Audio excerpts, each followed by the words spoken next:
Hello and welcome to Lang Lines, episode 7. On this episode, I'm going to talk about a book, and it is probably the most 80s style book that I have ever read in my life. And that book is called Rebel Moon. Now, for Rebel Moon, the setting is that the human race has colonized the moon and it is using it. Uh, I can't remember what it was for. It's for they turned it into like a farming colony, if I remember right. And the whole setting is like people live in domes, and there's what is it? Laser guns. That's something. Now, I personally really enjoy the book because it is the literal definition of like 80s sci-fi, and it falls um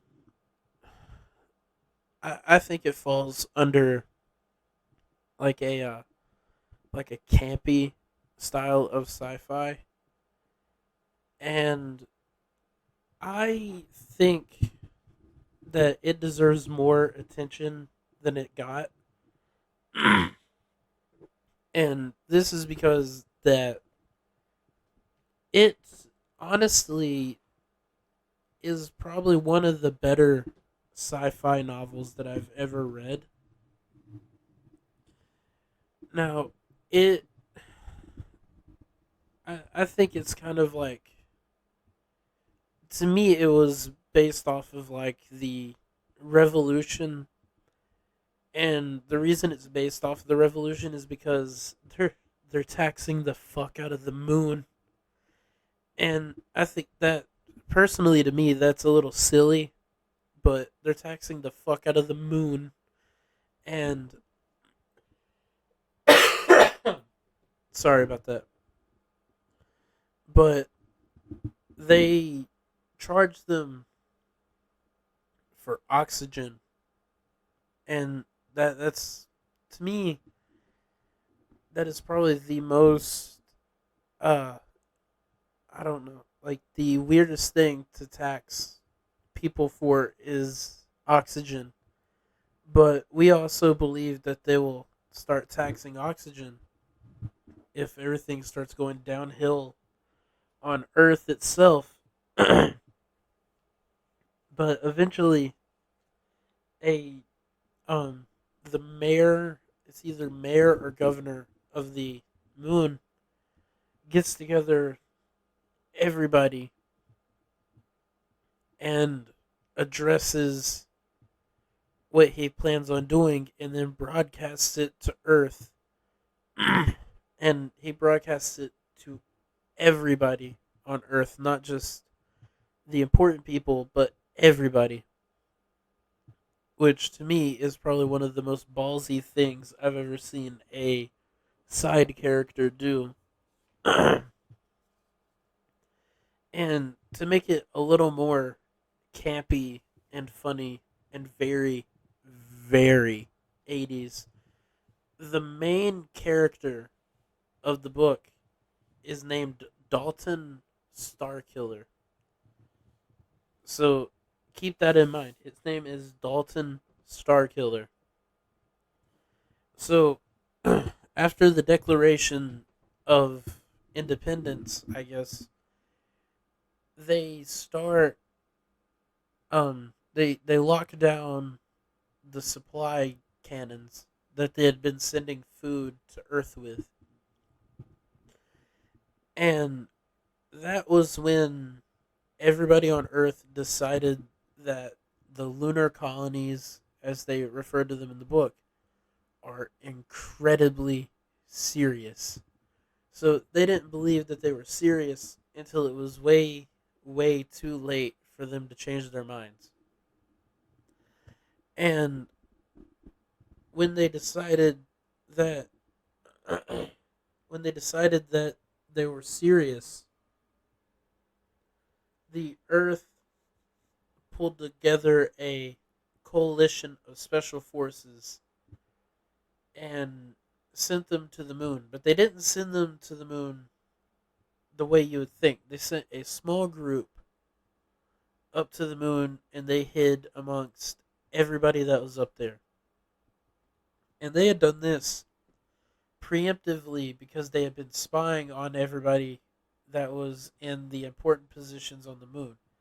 So you've got the governor, and then you got a bunch of uh, people under the governor that run different parts of the moon.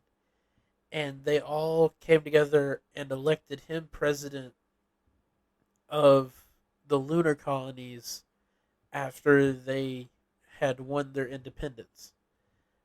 Now, I'm going to go ahead and address the part of this book that I had the biggest issue with. And the part that I had the biggest issue with is the ending of the book. And the reason I have an issue with the ending of the book is it doesn't finish. So you don't know if they won their independence or if they didn't win their independence. You don't know. Because the book never ends, so to speak. So you get a bunch of really cool action sequences, though, after they declare their independence and the fighting starts to break out. And during the fighting, the rebels realized uh, that they didn't really stand much of a chance.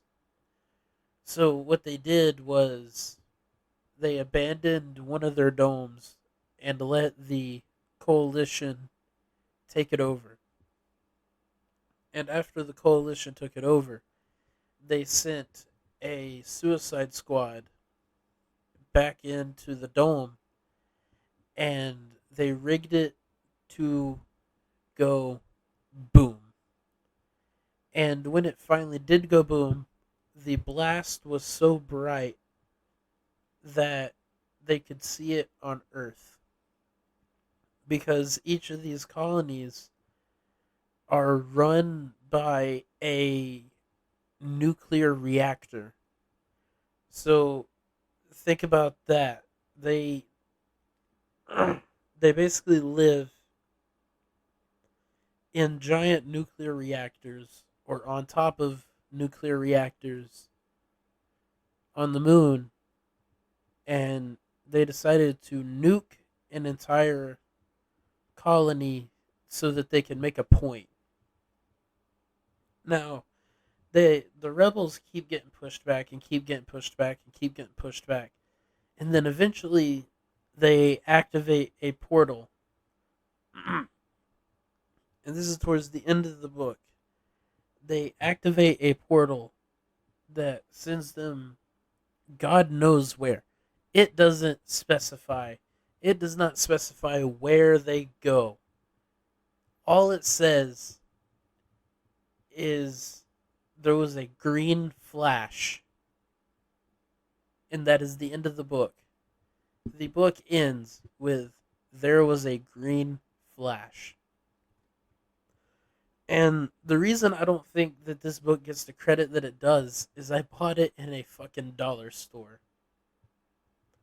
So I bought it in a fucking dollar store and it became one of the biggest obsessions that I have for sci-fi.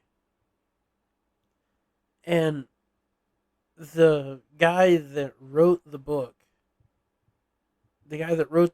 is the guy that set off the entire movement for cyberpunk. So this guy wrote the original story for cyberpunk and created the entire genre.